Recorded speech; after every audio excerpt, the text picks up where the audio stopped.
दोस्तों हर महीने सैलरी आती है। सैलरी खर्च करने से पहले कुछ पैसे इन 5 बकेट्स में डाल देना, आपका फ्यूचर सिक्योर हो जाएगा। कौन सी है वो 5 बकेट्स? पहली है वेल्थ बकेट, दूसरी है अपॉर्चुनिटी बकेट, तीसरी है सर्वाइवल बकेट, चौथी है प्रोटेक्शन बकेट एंड पांचवी है एस्पिरेशनल बकेट।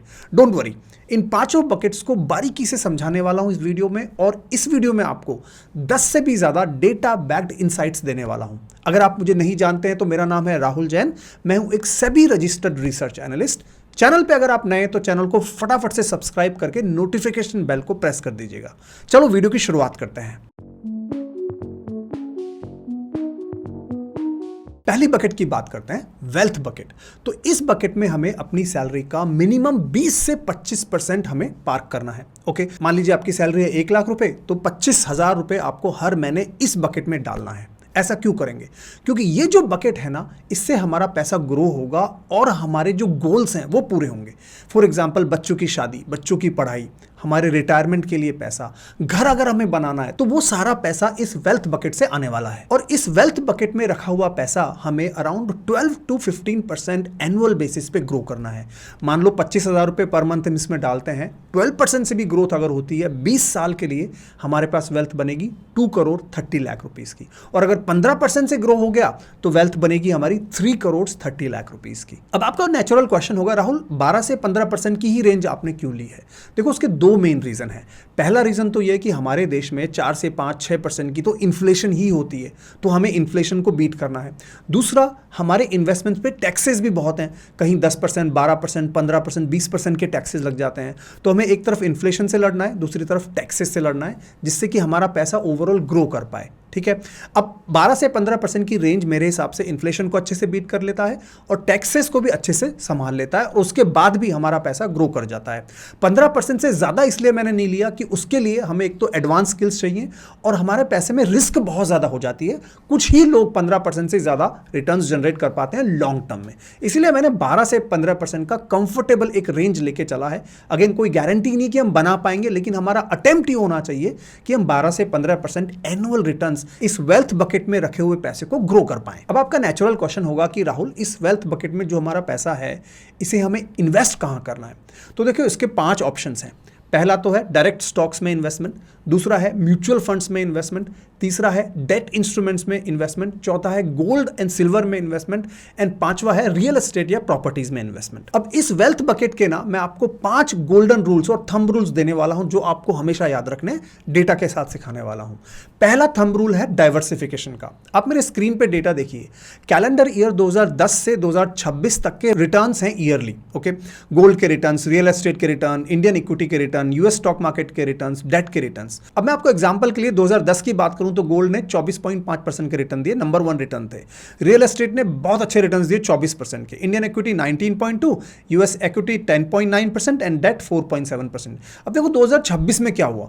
2026 में काफी कुछ उल्टा हो गया। यूएस स्टॉक मार्केट के अभी तक के रिटर्न, जब मैं वीडियो रिकॉर्ड कर रहा हूं उस वक्त के रिटर्न है अराउंड 16%। दूसरे नंबर पे है डेट। गोल्ड अभी माइनस में चल रहा है, 2.9% माइनस, इंडियन इक्विटी माइनस में चल रही है। ये जो डेटा है ये जून 2026 तक का डेटा है। ठीक है, और रियल एस्टेट के अभी यहां पर मेजर नहीं करे हैं।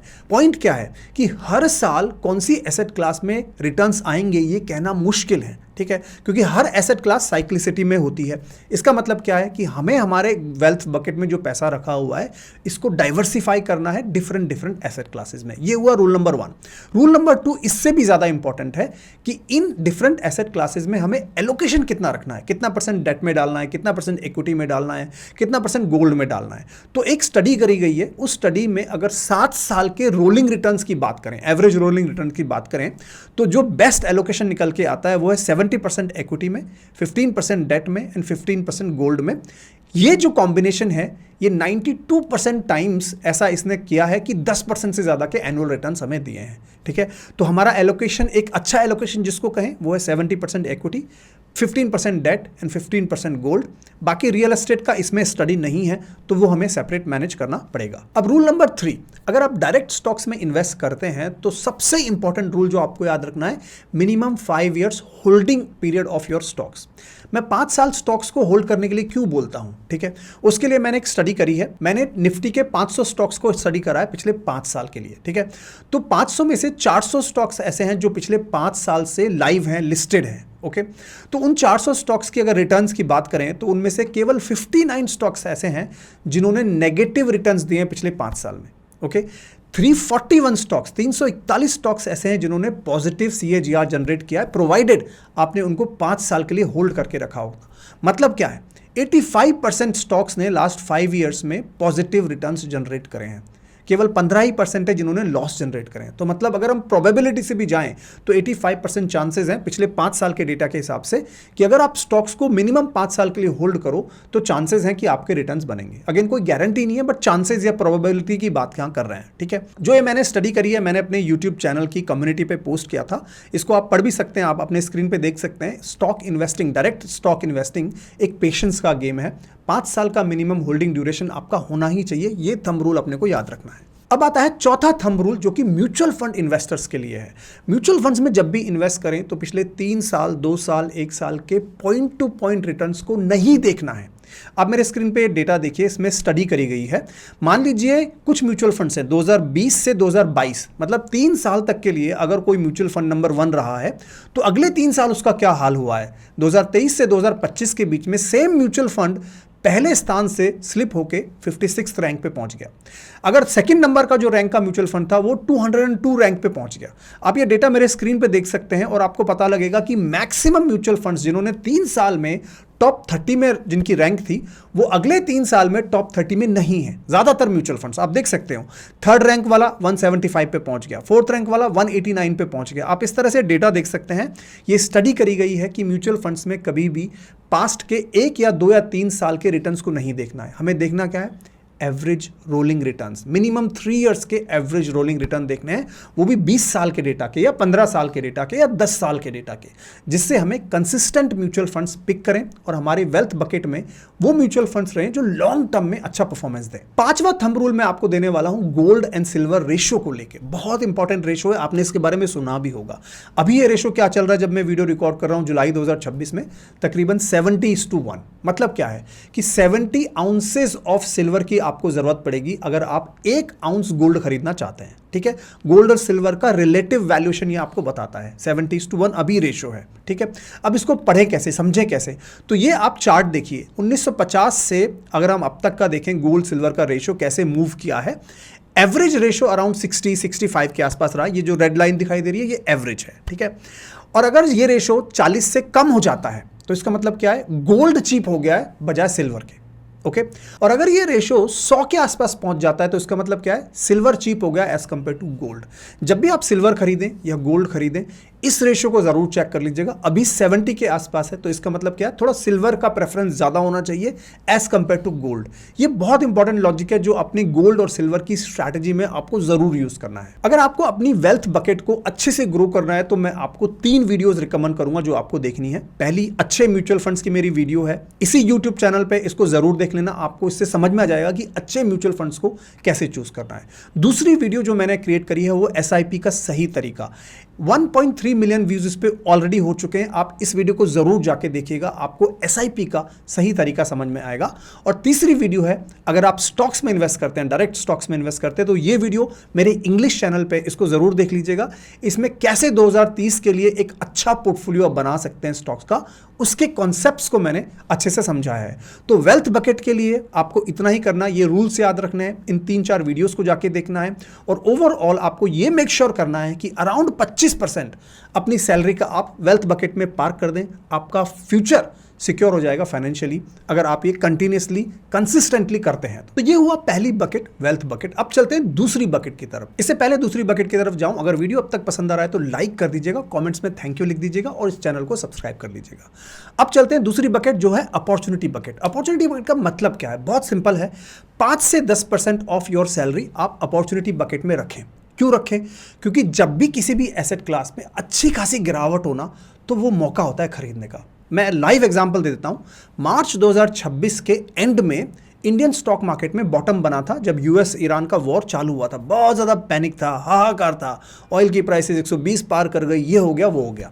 अब क्या हुआ जुलाई में जब मैं वीडियो रिकॉर्ड कर रहा हूँ, 1 जुलाई के आसपास अगर मैं आपको 3 महीने के रिटर्न्स दिखाऊं, अप्रैल, मई, जून, एंड ऑफ जून तक के रिटर्न्स अगर मैं दिखाऊं, निफ्टी माइक्रो कैप 250 इंडेक्स 27% ऊपर है, निफ्टी स्मॉल कैप 50 22% ऊपर है, निफ्टी स्मॉल कैप 250 20% ऊपर है, निफ्टी स्मॉल कैप 100 20% ऊपर है, निफ्टी मिड स्मॉल कैप 400 16% है।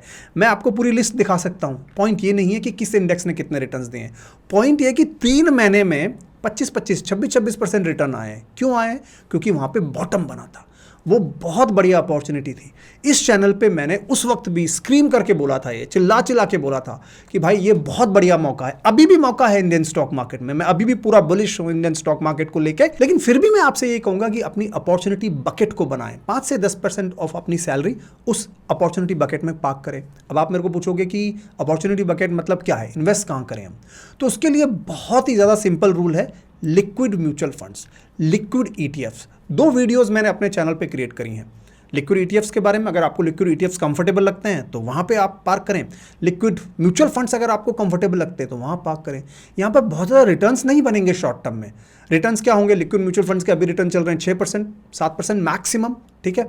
लेकिन जब बाइंग अपॉर्चुनिटी आएगी तो ये पैसा जल्दी से ग्रो हो सकता है, आपके शॉर्ट टर्म गोल्स को पूरा कर सकता है, ठीक है। जब भी किसी भी एसेट क्लास में हाहाकार हो, गोल्ड में मानो कुछ आग लग गई हो, सिल्वर में कोई आग लग गई हो, तो वहां पर आप मैसिव बाइंग की अपॉर्चुनिटी देख सकते हैं। तो ये दूसरी बकेट जो सारे के सारे इन्वेस्टर्स, अच्छे इन्वेस्टर्स यूज करते हैं, वो है अपॉर्चुनिटी बकेट।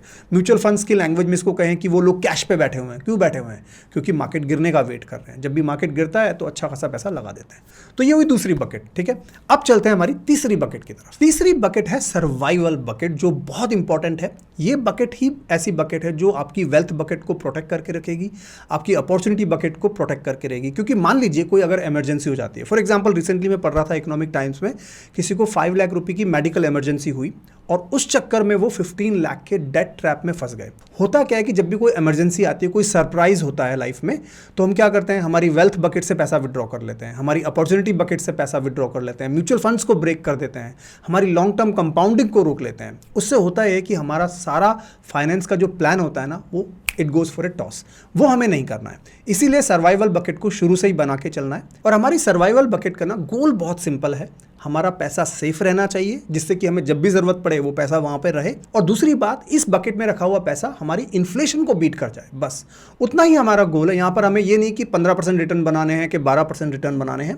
इसीलिए ये पैसा हमें फिक्स डिपॉजिट्स में लगाना चाहिए। अब फिक्स डिपॉजिट्स करवाने के लिए स्टेबल मनी एक बहुत अच्छा प्लेटफॉर्म है। इस वीडियो के पार्टनर्स भी हैं। स्टेबल मनी प्लेटफॉर्म पे अभी 50 लाख से भी ज्यादा यूजर्स अपनी फिक्स्ड इनकम इन्वेस्टमेंट्स को कर रहे हैं। इनफैक्ट 2023 में मैंने भी एक एफडी खोली थी स्टेबल मनी प्लेटफॉर्म के थ्रू। अब वो एफडी मेरे स्क्रीन पे देख सकते हो। 8.18% की मुझे इंटरेस्ट रेट मिली थी उस वक्त। 2027 में ये एफडी मैच्योर होने वाली है।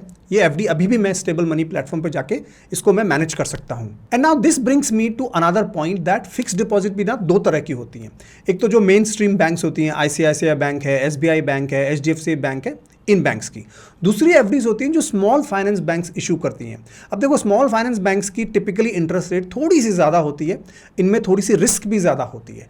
अब इस रिस्क को कवर करने के लिए आरबीआई ने 5 लाख रुपीस पर बैंक पर पैन कार्ड का एक इंश्योरेंस दिया है। अपनी सब्सिडरी है डीआईसीजीसी, उसके थ्रू। तो हमें इस पूरे इंश्योरेंस कवर का भरपूर फायदा उठाना चाहिए। अभी मैं इसकी बात करूंगा, लेकिन उससे पहले स्टेबल मनी प्लेटफॉर्म पे आपको 200 से भी ज्यादा बैंक की एफडीज दिख जाएंगी।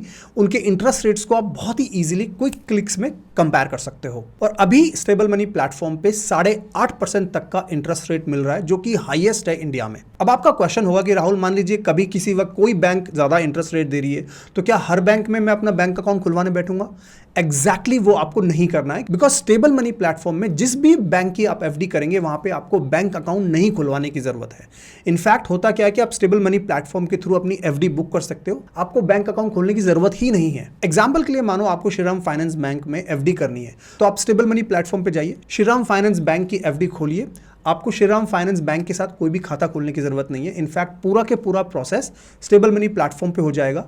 आपको एक ईमेल आएगा, जैसे कि मुझे ईमेल आया था, आप देख सकते हैं ईमेल कि आपकी एफडी खुल चुकी है। और ये एफडी आपको कभी भी स्टेबल मनी प्लेटफॉर्म पे जाके आप इसको मैनेज कर सकते हैं। अगर मान लीजिए आपको ये प्रीमैच्योर ब्रेक करना है, तो आप स्टेबल मनी प्लेटफॉर्म के थ्रू ब्रेक भी कर सकते हैं। तो इस तरह से आप अपनी सारी एफडीज को एक ही प्लेटफॉर्म स्टेबल मनी के थ्रू मैनेज कर सकते हैं। और जो मैंने इंश्योरेंस कवरेज की बात करी थी, उसकी अब बात कर लेता हूं। मान लीजिए आपको 20 लाख रुपीज एफडीज में इन्वेस्ट करने हैं, तो आप क्या कर सकते हैं कि स्टेबल मनी प्लेटफॉर्म पे 4 डिफरेंट एफडीज खोल सकते हैं, 4 डिफरेंट बैंक्स के साथ। इससे क्या होगा, 5-5 लाख का आपको इंश्योरेंस मिल जाएगा, आपके पूरे 20 लाख कवर हो जाएंगे इंश्योरेंस में। और साथ ही आप एफडी लैडरिंग का कॉन्सेप्ट यूज करके डिफरेंट ड्यूरेशंस की एफडीज खोल सकते हैं स्टेबल मनी प्लेटफॉर्म पे। सारा प्रोसेस डिजिटल होता है, आपको कहीं भी किसी ब्रांच को जाके विजिट करने की जरूरत नहीं है। और सबसे बड़ी बात, आपका पैसा स्टेबल मनी प्लेटफॉर्म के पास नहीं रहता है।